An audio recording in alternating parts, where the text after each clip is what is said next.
Welcome to our YouTube channel technical Kranti. My self Kunal Kumar.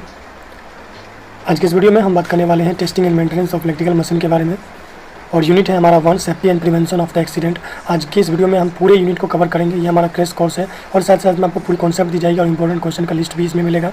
आप इसे screenshot ले सकते हैं और अपना नोट्स खुद से प्रिपेयर कर सकते हैं। Semester exam point of view से ये क्वेश्चन काफ़ी इंपॉर्टेंट होने वाला है और इंटरव्यू में इस तरह के क्वेश्चन पूछे जाते हैं अगर आपका ब्रांच इलेक्ट्रिकल इंजीनियरिंग है। तो आज की इस वीडियो जो टॉपिक है वो है safety and prevention of accident. इसमें हम लगभग 6 क्वेश्चन करेंगे जो कि आपके पूरे यूनिट को कवर कर देता है। ये इतना ही क्वेश्चन आपके लिए काफ़ी यूजफुल होने वाला है। तो चलिए देर न करते हैं, वीडियो को स्टार्ट करते हैं। लेट्स डिस्कस करते हैं। तो चलिए पहले क्वेश्चन को देखते हैं। पहला क्वेश्चन हमारा define following term with respect to electrical accident.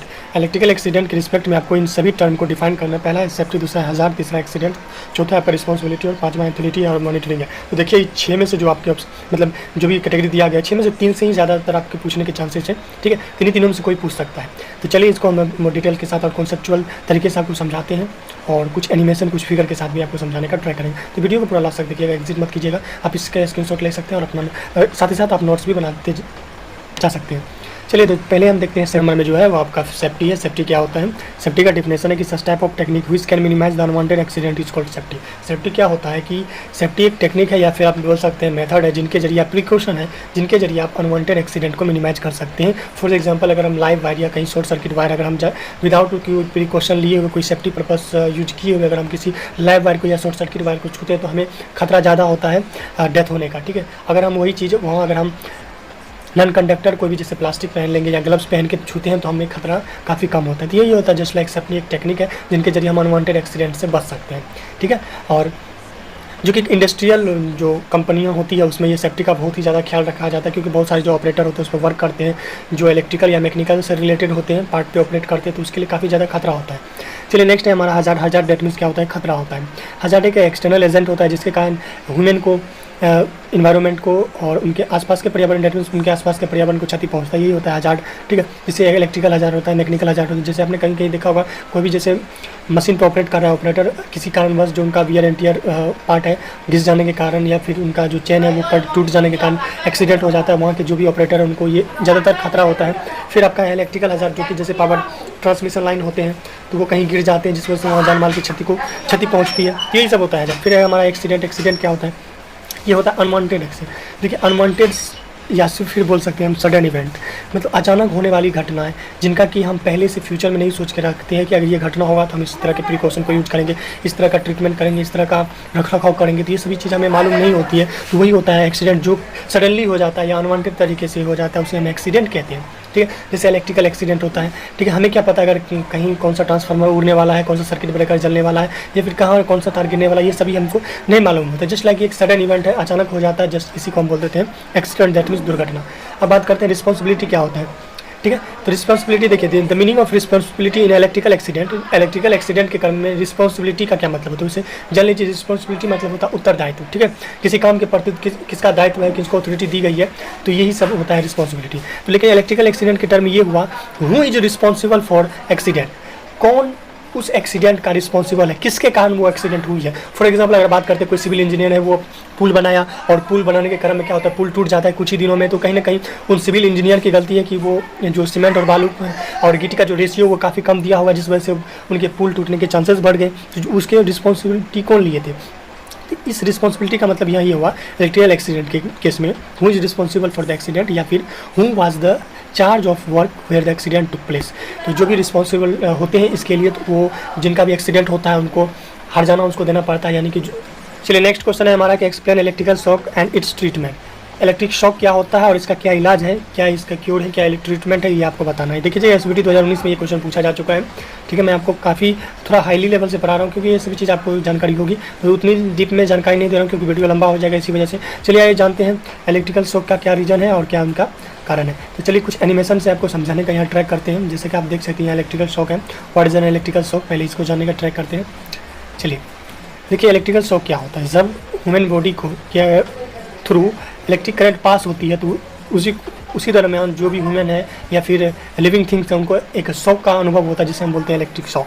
An electrical shock occurs when someone comes in the contact with electrical energy source, यानी कि इलेक्ट्रिकल सोर्स तब पैदा होता है जब कोई भी लिविंग थिंग्स जैसे कि हम ही हुए, जानवर है, ठीक है, लाइव कॉन्टैक्ट में आ जाते हैं, लाइव वायर के कॉन्टैक्ट में आ जाते हैं या फिर शॉर्ट सर्किट वायर के कॉन्टैक्ट में आ जाते हैं, तो तब जाके हमें इलेक्ट्रिक शॉक का यानी कि इलेक्ट्रिक झटका मालूम होता है। फॉर एग्जांपल यहाँ आप देखिए वर्कर वर्क कर रहा है, ठीक है, ये जो इनका अब देख सकते हैं मशीन जो है, अगर ये इनमें कहीं वायर में फॉल्ट हो गया तो ये डायरेक्ट इनके कांटेक्ट में आ जाएगा। कांटेक्ट में आने के बाद इनका क्या हो जाएगा, इसको इलेक्ट्रिक शॉक लग जाएगा, जिनके कारण ये इनके काफ़ी ज़्यादा मरने के चांसेस बढ़ जाते हैं, डेथ। तो जैसे ही किसी को इलेक्ट्रिक शॉक लगता है तो देखिए उसको क्या क्या हो जाता है। अब जैसे स्किन पे देखते हैं चेंज इन अल्टरनेस है, फिर हार्ट अटैक हो जाता है, हेड चेंज हो जाता है, फिर है इरेगुलर हार्ट बीट है, मसल्स स्पैम एंड पेन होता है। जैसे कि आप फिगर में देख रहे हैं किस तरह का जब भी इलेक्ट्रिकल शॉक लगता है तो आपको देखने को मिलता है, ठीक है ना। आपने कभी ना कभी इलेक्ट्रिक शॉक का फील किया होगा, ठीक है, तो ये सभी चीज़ आपको मालूम है। आगे हम बात करते हैं इलेक्ट्रिक शॉक किस रीज़न से पैदा होता है, ये आपको बताता हूँ।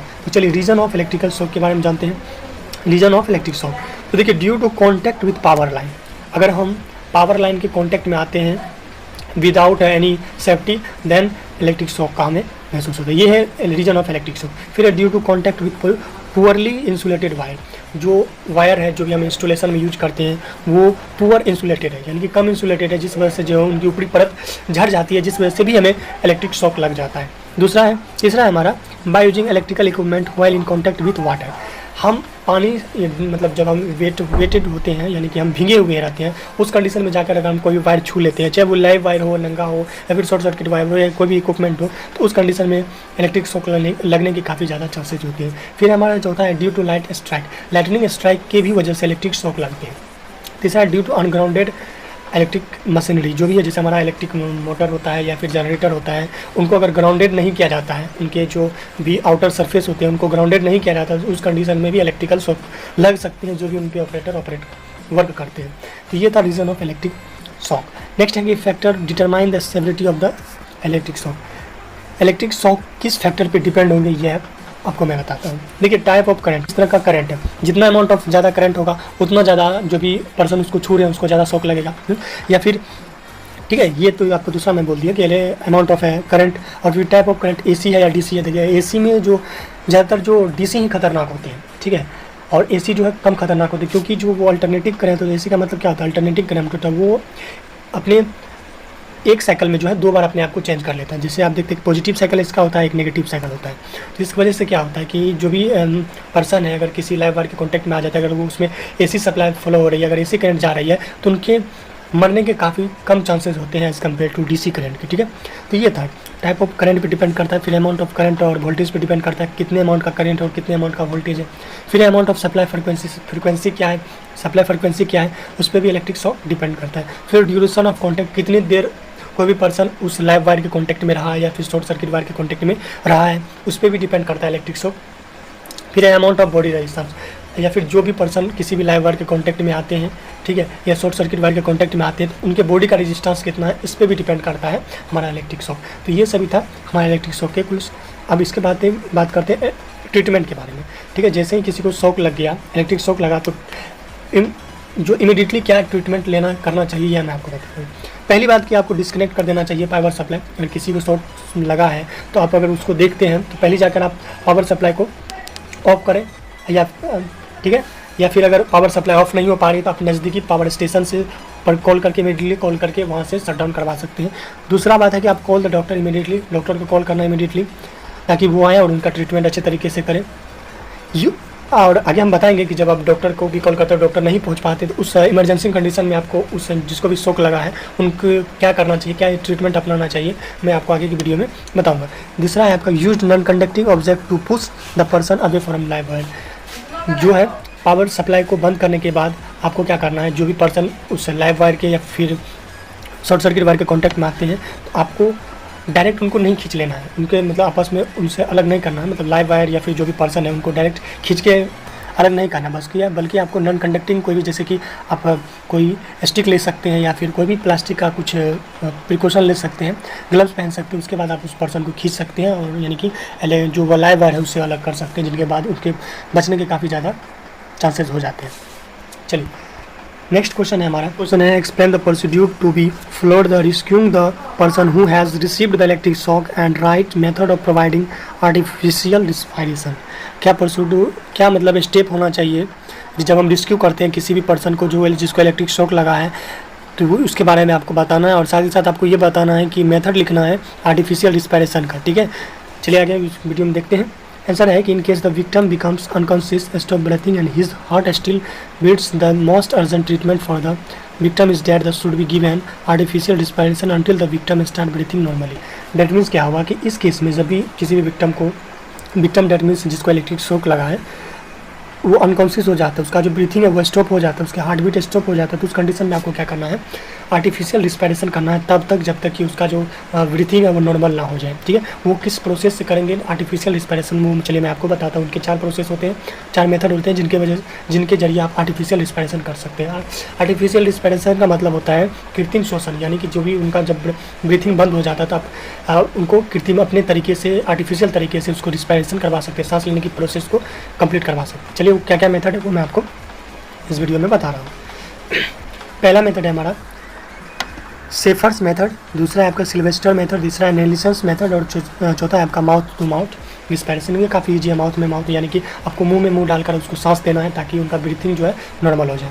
चलिए जो सेफर मेथड है उसमें क्या है, in this method of artificial respiration patient is placed face downward and his on arm extended directly overhead and other arm bent to elbow and with the face turn outward and the resting on the second hand of the forearm so that nose mouth are free from breathing, ठीक है, जैसे कि आप देख रहे हैं। चलिए इसको मैं थोड़ा आपको फिगर के साथ समझाने का प्रयास करता हूँ। तो गाइस जो सेफर मेथड है उसमें हम क्या करते हैं कि इसमें जो भी पर्सन है, जो भी हमारा विक्टिम है जिनको इलेक्ट्रिक शॉक लगा है, उनको पेट के बल लटाया दिया जाता है और एक हैंड को उनके सर के टुवार्ड्स लगाया जाता है और एक दूसरा जो हैंड है उसको उनके कमर पे रख दिया जाता है। उस पर जो भी डॉक्टर है उनको डॉक्टर प्रेसिंग, उसके बाद उसको प्रेशर दिया जाता है, उनकी पीठ के बल एकदम लोअर से अपर की ओर प्रेशर दिया जाता है, जैसे कि आप फिगर में देख रहे होंगे। तो आई होप इस बात को आपका क्लियर हो जाएगा, जब भी आप फिगर देखिएगा तो इस बात को आप समझिए। दूसरा हमारा सिल्वेस्टर मेथड, इस मेथड को हम arm lift chest pressure method भी कहते हैं। आप इसके नाम से ही इसका डिफिनेशन लिख सकते हैं कि इन this method of artificial respiration the victims was placed face up and the shoulders were elevated to allow the head to drop backward and pull out the tongue and hold it। जैसा कि मैं आपको एक figure के जरिए समझाने का try करता हूँ।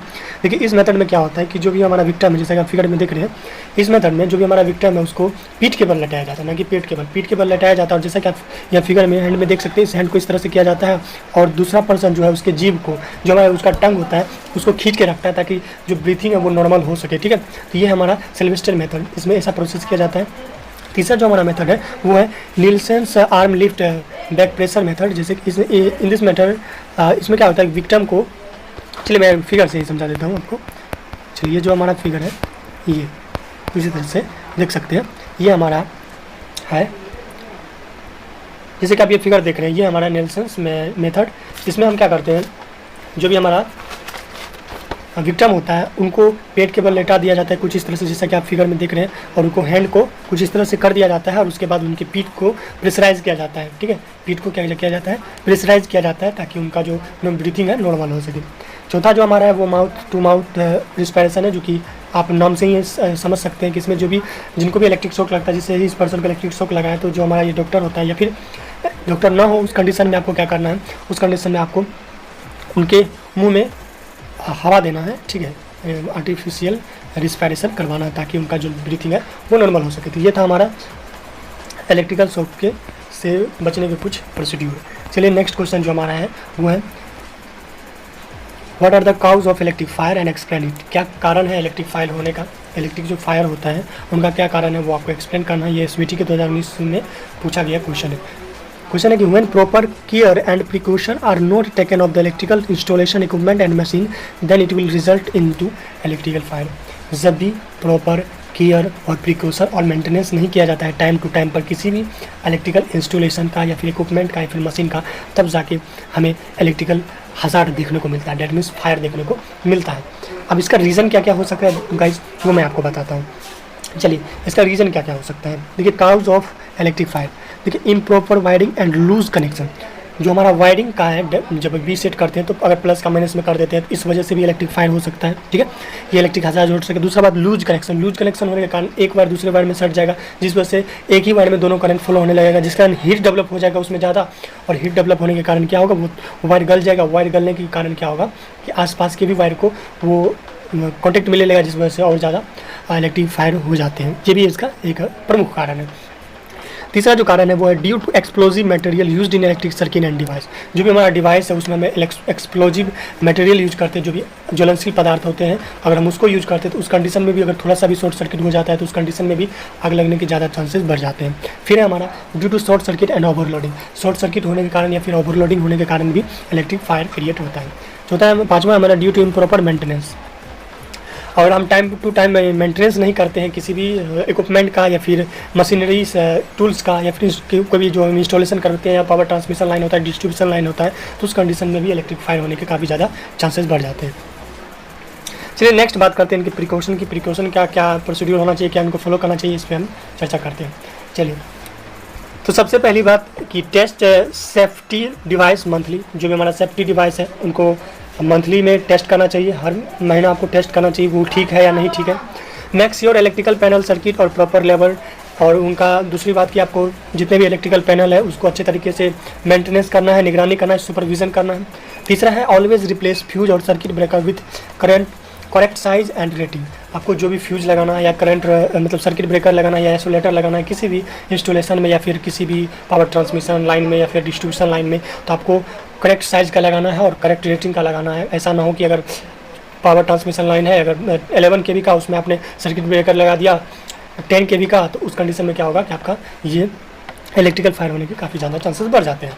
तो चौथा सेफ्टी आपका कि stay at least 10 feet away from the overhead wire power line. आपको किसी भी लाइव वायर से, चाहे ओवरहेड वायर हो या फिर शॉर्ट सर्किट कंडीशन में भी कोई भी हो, उस कंडीशन में आपको 10 फीट उनसे दूर रहना चाहिए, ठीक है। और चौथा है पाँचवा हमका use tools and equipment according to Indian electrical instruction rule. जो भी आपको टूल्स या इक्विपमेंट सेफ्टी पर्पज़ के लिए यूज करना है वो आपको जो भी IR रूल में दिया गया है उनके तहत आप यूज कर सकते हैं। चौथा मतलब छठा है हमारा कि यूज नॉन कंडक्टिंग में वुड। आप इनके जगह अगर आप कोई भी शॉर्ट सर्किट कहीं ऑक्योर होता है, ओवरलोडिंग कंडीशन में फायर होता है किसी भी कंडीशन में, तो आपको नॉन कंडक्टिंग वुड का यूज करना चाहिए, या प्लास्टिक का यूज करना चाहिए या फिर रबर का यूज करना चाहिए उनको एग्जिट करने के लिए। अब चौथा मतलब लास्ट है हमारा यूज्ड फायर एग्जिस्टेंसर, ठीक है, यानी कि आपको अग्निशामक का भी यूज करना चाहिए अगर कहीं भी आग लग जाता है, तो वो आगे हम बात करेंगे। नेक्स्ट क्वेश्चन हमारा लास्ट है हमारा को ये question, explain operation of fire extinguisher also write its type, ठीक है। ये इंपॉर्टेंट क्वेश्चन है एग्जाम पॉइंट ऑफ व्यू से। फायर एग्जिस्टेंसर अग्निशामक क्या होता है, चलिए इसको थोड़ा फिगर से देखते हैं। जैसे आप देख सकते हैं फायर एग्जिस्टेंसर है कि इज़ अ डिवाइस, एक डिवाइस होता है जो कि आग बुझाने का, सिंपली आप जानते ही होंगे कि आग बुझाने के लिए इसका यूज किया जाता है। और इसका जो ऑपरेशन किस तरह से होता है वो 4 प्रोसेस में होता है। वो होता है पास में, आप इसे याद रख सकते हैं ट्रिक के जरिए। P से मतलब हुआ पुल और A से होता है M, जैसा कि आप स्क्रीन पे देख रहे हैं। और S से हुआ स्क्यूज और S से फिर हुआ स्वीप। तो जैसा देखिए पुल का मतलब होता है ये जो आपका हैंडल है, ये पिन जो है इसको आपको पुल करना है। पुल करने के बाद ये खुल जाता है, इसका जो सील है वो टूट जाता है। सील टूटने के बाद आपको M लगा, M मतलब आपको क्या करना है, M the nozzle at the base of fire. अब जहाँ भी फायर लगा लो उनकी निचली सतह में इनके प्रेशर को आपको देना है। आप उसके जैसे आप टारगेट कर लीजिए कि हाँ हमको डालना है इनका प्रेशर, और आप उसके बाद क्या करना है, आपको एक्सक्यूजिंग करना है, ठीक है। उसके बाद करना है आपको एक्सक्यूजिंग द हैंडल, यहाँ जो ये रेड वाला है इनको आपको दबाना है। दबाने के बाद इसमें जो भी एजेंट है, एग्जिस्टेंसर एजेंट है, वो निकलेगा और जाके इन फायर को बुझाएगा। और लास्ट है आपका स्वीप, और स्वीप नोक्सेल साइड टू साइड, आपको जहाँ भी है आगे पीछे करके इसको छिड़कना है, उसके बाद जाके आपका आग बुझ जाएगा। तो यही 4 प्रोसेस के से जो है ये हमारा ऑपरेशन होता है, जैसे कि आप स्क्रीन पे देख रहे हैं। स्टेप 1 में pull pin the top of the extinguisher breaking the seals, यही चीज़ मैंने आपको वहाँ बताया है, आप यहाँ से स्क्रीनशॉट ले सकते हैं। और आगे बात करते हैं टाइप्स ऑफ एग्जिस्टेंसर की, तो वो होता है देखिए, पहला है ड्राई पाउडर टाइप होता है, दूसरा है फॉर्म फायर टाइप होता है, तीसरा आपका कार्बन टेट्राक्लोराइड टाइप होता है, और चौथा है मिथाइल ब्रोमाइड होता है, और पाँचवा आपका कार्बन डाइऑक्साइड गैस टाइप ये होता है। तो ये सभी यूज किया जाता है फायर हजार्ड में। तो अगर आपको ये वीडियो अच्छा लगे तो गाइस वीडियो को लाइक कर दीजिए, और जल्द ही मैं आपके लिए यूनिट 2 का वीडियो अपलोड करूँगा, तो वेट करें। मिलते हैं अगले एपिसोड में, तब तक के लिए बाय बाय, जय हिंद।